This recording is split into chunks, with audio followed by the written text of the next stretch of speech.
مصطفیٰ کریم صلی اللہ علیہ وسلم کی ذات والا صفات وہ ہے کہ وہی سب کچھ ہے۔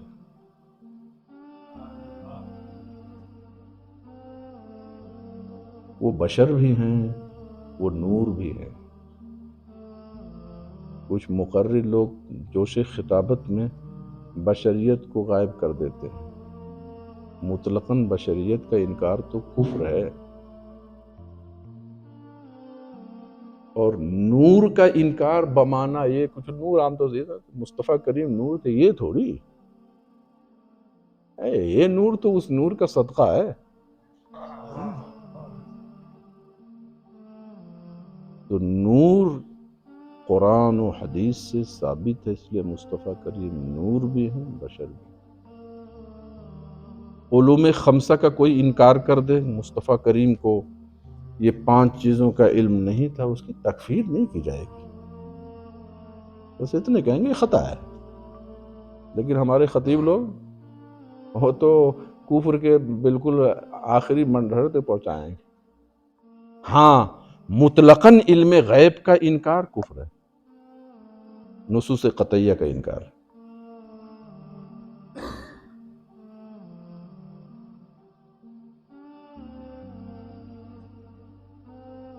مصطفیٰ جان رحمت صلی اللہ علیہ وسلم کی بارگاہ عالی جاہ بڑے ہی ادب و احترام اور رسپیکٹ کی بارگاہ، وہاں ذرا سا کچھ لغزش ہو جاتی ہے نا اپنے ایکشن سے، اپنے تلفظ سے، تو ایمان ضائع ہونے۔ خود اللہ عز و جل خود اعلان فرماتا ہے کہ میرے محبوب کی بارگاہ میں آواز بلند زیادہ نہ کرو، ورنہ کہیں تمہارے اعمال سب اکارت نہ ہو جائیں۔ صحابہ کرام جب مصطفیٰ کریم کی مجلس میں بیٹھتے تھے، حدیث شریف کے الفاظ ہیں کأن الطیور علی رؤوسہم، لگتا تھا ان کے سروں پر چڑیا بیٹھی ہے۔ ما کانوا یحدون الیہ النظر، مصطفیٰ کریم کو بھر نگاہ دیکھتے نہیں تھے، وہ جلالت ہے۔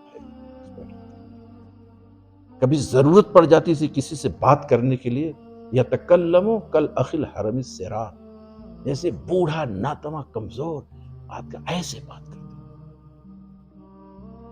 کبھی انہیں ضرورت پیش آتی، بارگاہ مصطفیٰ میں حاضری دیتے، اور بہت امپورٹنٹ معاملہ رہتا، آقا کریم کاشان اقدس میں جلوہ افروز ہے، ما کانوا یقرعون الباب قرعا عنیفا، دروازے پاک کو دستک نہیں دیتے تھے، بلکہ بہت ضرورت پڑتی تھا تو یدققون الباب بالاظافیر، یہ ناخن سے۔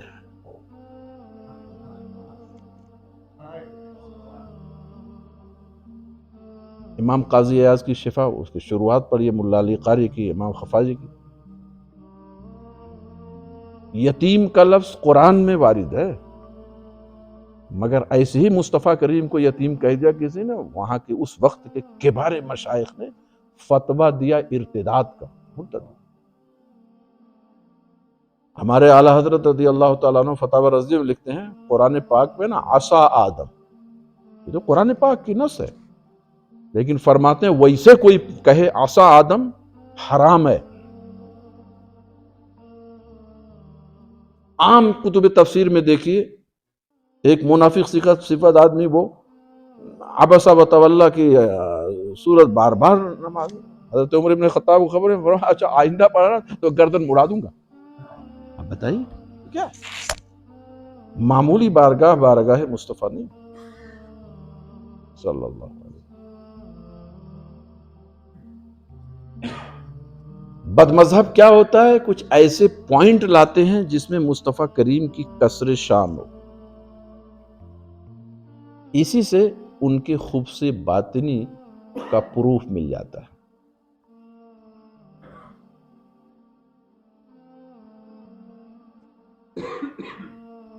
اور ایک اور پوائنٹ بتا کر پھر آپ کے سوال لیتا ہوں میرے احباب، ہم نے بد مذہبوں کو جو برا سمجھا، کافر سمجھا، ایمان سے خارج سمجھا، ایسے نہیں، کہ وہ کھڑے ہو کے سلام نہیں پڑھتے ہیں. کسی نے کھڑے ہو کے سلام نہیں پڑھا، کہا اے وہاں بھی آ گیا. ارے بھائی تھوڑا سنبھال کے. کوئی اقامت میں کھڑا ہو گیا، دیوبندی آ گیا. نہیں، تھوڑا سنبھال کے. یہ سب فروعی مسائل ہیں حساب سے. کسی نے جناب ابو طالب کو مومن کہہ دیا تو شیعہ ہو گیا. نہیں بھائی، ہمارے کئی اکابر کا یہ موقف تھا، لیکن ہمارے جمہور کا موقف ہے کہ نہیں، وہ ایمان نہیں لاتے. جنہوں نے ایمان کا قول کیا وہ خطا پر ہے. تو جو چیز خطا پر ہے اس کو آپ نے پہنچا دیا گمراہی کی طرف. مطلب یہ میں ایک اگزامپل دے رہا ہوں. ہم نے، اب میں اپنی عوام سے مخاطب ہوں. اے میرے بھائیوں، دیوبندیوں سے ہمارا کوئی دشمنی معاملہ ایسا نہیں ہے کوئی پراپرٹی معاملہ چل رہا ہو ان سے، اور کوئی سیاسی معاملہ ہے، کوئی منصب کا نہ ہے، نہ کچھ نہیں. صرف اور صرف مصطفیٰ کریم کی ناموس کا معاملہ ہے اور بارگاہ خدا کی عزت کا معاملہ. یہاں تک کہ ہمارے اعلیٰ حضرت خود لکھتے ہیں کہ اگر کسی نے کہا امکان کذب کا کوئی قائل ہوا، اس پہ تکفیر نہیں ہے. ہمارے بہت سارے مقررین اس پر چلا دیتے ہیں مشین. امکان کذب اور ہے، وقوع کذب اور ہے. یہ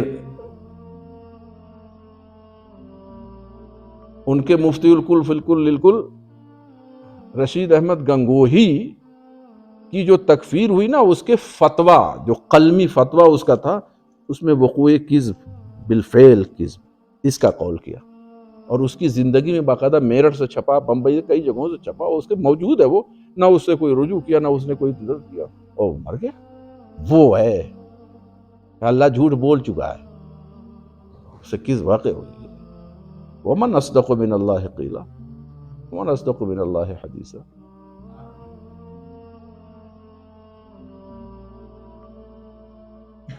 ان بدمذہبوں کے سرغنہ کی تکفیر ہوئی، ختم نبوت کا انکار کیا. تہذیب الناس میں لکھ دیا کہ صاحب حضور کے زمانے میں یا حضور کے زمانے کے بعد بھی کوئی نیا نبی پیدا ہو تو خاتمیت پہ کوئی فرق نہیں آئے. اور پھر بعد میں بڑی تعویل توجیہ کرتے رہے، مگر بات تو ایک دم کلیئر لکھ دیا. تو 3 جگہ سے جوڑ دیا، 3 جگہ سے جوڑ دی، یہ ہر کفر ہے.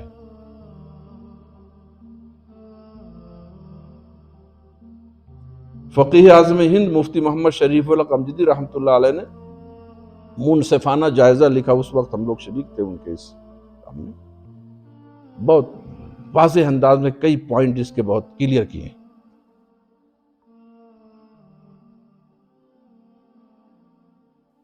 اسلام کا عقیدہ ہے کہ سیدنا محمد رسول اللہ صلی اللہ علیہ وسلم آخری پیغمبر ہیں. خاتم النبیین بمانا آخری نبی زمانے کے اعتبار سے. کوئی اور نبی نہیں پیدا ہوگا، کوئی نبی پیدا نہیں ہوگا. حضرت عیسیٰ علیہ السلام کا نزول ہوگا، مگر وہ اپنی شریعت نہیں فالو کریں گے، نہ کروائیں گے، شریعت مصطفیہ کے تابع رہیں گے. آج تک مرزائی لوگ تحذیر الناس کتاب کو اپنے ٹی وی چینل پہ، اپنے اور ذرائع ابلاغ پہ بطور پروف پیش کر رہے ہیں. قائد اہل سنت علامہ شاہ احمد نورانی صاحب رحمۃ اللہ علیہ نے جب اس معاملے کو اٹھایا تھا پاکستان میں نا، تو اسی کتاب کو لوگوں نے پیش کیا تھا. تو آپ نے فرمایا بھی کیا پیش کر رہے ہو کیا، اس کی کتاب پیش کرو. اس کی وجہ سے تو ہم اسے بھی اسلام سے خارج سمجھتے ہیں.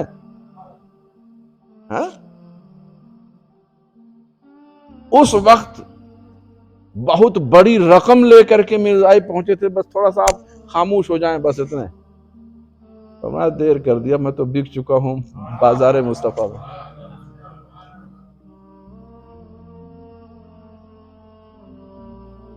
اچھا، ہمارے پاکستان کے کچھ علماء ایسے ہیں نا، مرزائیوں کے بارے میں بڑے ٹائٹ ہیں، ویری گڈ، بہت ٹائٹ، مگر دیوبندیوں کے بارے میں بڑے ڈھیلے ہیں. میں نے انگلینڈ میں کئی اکابر علماء سے میں نے بات کی، میٹنگ کیا. میں نے کہا کیا آپ لوگوں کا طریقہ مجھے سمجھائیے ذرا. تو اکابر کہا نہیں، آپ صحیح کہہ رہے ہیں، یہ غلطی ہے. نہیں بالکل ہم اس پہ ہیں. سامنے تو کہا دل چیڑ کے تھوڑی دیکھیں گے، مگر یہ بات میں نے پایا کچھ لوگ، جیسے ہمارے انڈیا میں بھی کچھ ایسے ہیں۔ نبی کریم صلی اللہ علیہ وسلم کو خدائے پاک نے غیب کا علم عطا فرمایا۔ ہمارے اعلیٰ حضرت تو فرماتے ہیں اور کوئی غیب کیا تم سے نہا ہو بھلا، جب نہ خدا ہی چھپا تم پہ کروڑوں درود۔ خدا سے بڑھ کے کون سا غیب ہے؟ تو مطلقاً علم غیب کا انکار کفر ہے، نص قطعی کا انکار ہے۔ بلکہ یہ لکھ دیا کہ ابلیس کا علم مصطفیٰ کریم کے علم سے اوسع ہے، یہ ڈس رسپیکٹ ہے۔ یہ لکھ دیا کہ مصطفیٰ کریم کا جو علم ہے اتنا یا ویسا۔ محدث اعظم پاکستان نے ایک چھوٹا سا رسالہ لکھا، موت کا پیغام دیوبندی مولویوں کے نام، پتلا سا رسالہ ہے، اور اس جملے پہ کہ ایسا کا معنی چاہے اتنا لو یا اس کے لیے لو کم لو، کمیت لو، کیفیت لو، جو ہر اعتبار سے کفر ہے۔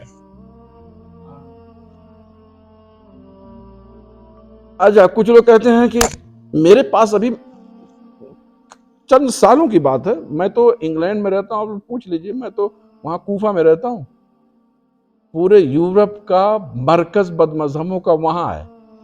میں تو ابھی وہاں پہنچا تھا، سال بھر نہیں بیتا تھا، تین مولوی جگادڑے آگے میرے پاس مناظرہ کرنے آئے تھے، مگر اللہ کا کرم ہوا، میرے پیر و مرشد کا فیض تھا کہ ایسا پریشان ہوئے کہ مفتی صاحب نہیں، مناظرہ ہم نہیں آپ سے کریں گے۔ اصل میں آپ ہمیں کافر کیوں کہتے ہیں؟ بس اسی لیے ہم آئے تھے۔ میں نے کہا مناظرے کو تم نے چیلنج کیا، آئے، یہ لوگ جمع ہیں، تو چلو ٹھیک ہے، اچھی بات ہے، ہم بتاتے ہیں کیسے۔ اب آپ پوچھے ہو نا کہاں کہتے ہیں، وہ کتاب لگے ہیں، دیکھیں یہ کتاب کس کی ہے؟ آپ ہی کے یہاں سے چھپی بھی ہے، یہ دیکھیے، یہ بات ہے، پڑھ لیجیے، آپ ہی پڑھیے۔ اس لیے کہتے ہیں کہ اللہ اور رسول کی شان میں گستاخیاں کیا ہے۔ کہا جا مصعب ایسا ہے، ہم اس کو لے جاتے ہیں، پھر ہم بعد میں تو میں نے کہا لے جاتے ہیں کیا یار، آپ کے یہاں کتاب نہیں، میں تو وہیں سے لایا ہوں، اس کو یہاں رہنے دو، جاؤ بتانا اگر یہ نہیں ملے گی عبارت۔ پھر کچھ دنوں کے بعد انگلش میں لکھوا کر کے بھیجا کہ 1000 پاؤنڈ آپ کو انعام دیا جائے گا، وہ ذرا غلط ثابت کر دو بھائی، ورنہ توبہ کر لو۔ ابھی چند سالوں پہلے ان کا سب سے بڑا مفتی میرے پاس آیا، دارالاسلام آ گیا، سفید داڑھی، سفید امامہ، سفید آ گیا، میں تو پہچانتا نہیں تھا، نام بتایا، میں نے کہا نام ہوا، میں نے کہا آپ کہاں سے آئے؟ تو کہا کہ وہ مرکز جاننے، میں نے کہا ہاں، کہا وہ ہمارا مرکز ہے۔ میں نے کہا اچھا، کیا بتائیے کیا؟ اب میں کہتا تھا خبیث خبیث، یہ تو نہیں طریقہ ہے نا۔ اب مولانا شاہ فیصل کہا مجھ سے آپ نے بیٹھایا کیوں؟ لہذا آپ کو ہم دعوت نہیں دیں گے۔ ارے بھائی نہ دعوت دو ٹھیک ہے، مگر مجھے خوب معلوم ہے کہ کیا کرنا چاہیے اس کے ساتھ۔ میں نے کہا اچھا بتائیے شان نزول کیا ہے آپ کے؟ تو کہا ایسا ہے مفتی صاحب، ہم نے آپ کا بڑا نام سنا تھا، ہم نے کہا ہم براہ راست آپ سے بات کریں۔ وہ اس علاقے میں کرکلیز میں مرزائی لوگ اپنا سینٹر قائم کرنا چاہتے ہیں، باقاعدہ یہ گورنمنٹ کے ہاں دے دیا اپلیکیشن اور تلاش کر رہے ہیں، تو ہم لوگ مل کر کے احتجاج کریں تو گورنمنٹ ان کو نہیں یہاں بنانے دے گی۔ میں نے کہا آپ کے ساتھ مل کر کے؟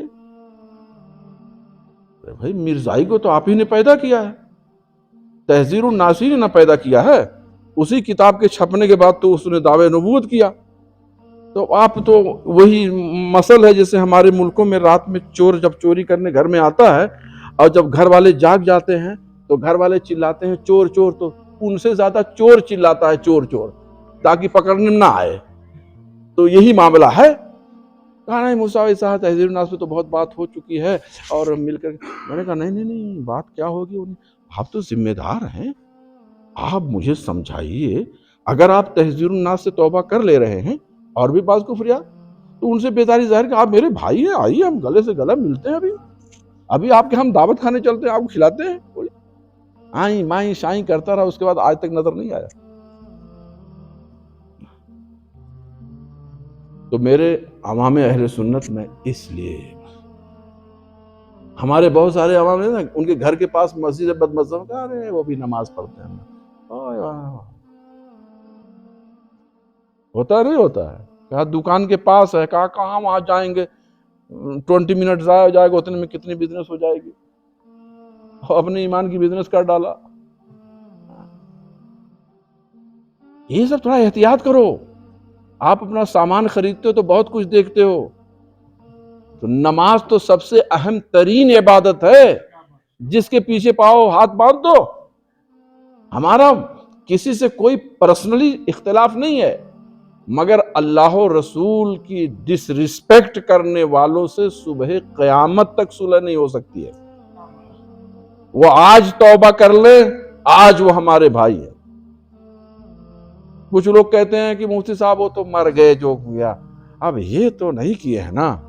میں نے کہا بات تو آپ صحیح کہہ رہے ہو، بالکل یہ نہیں کیے ہیں۔ تو جو مر گئے ہیں تو یہ لوگ کہہ دیں نا کہ ان سے ہمارا کوئی رابطہ نہیں، ہم اس عقیدے سے بیزار ہیں، تو ہمارے بھائی ہیں، ہمارے کیا لینا دینا۔ تو یہ کیا مطلب ہے کہ وہ بھی رہیں گے ویدے بھی رہیں گے، ایمان بھی رہے کفر بھی رہے؟ یہ نہیں ہو سکتا۔ اس لیے میرے بھائیوں، اپنی عبادتوں کی حفاظت کرو۔ نہیں کوئی انتظام ہو پا رہا، اکیلے پڑھ لو، اپنی شاپ پہ پڑھ لو، اپنی جاب پہ پڑھ لو، لیکن اپنی نماز کی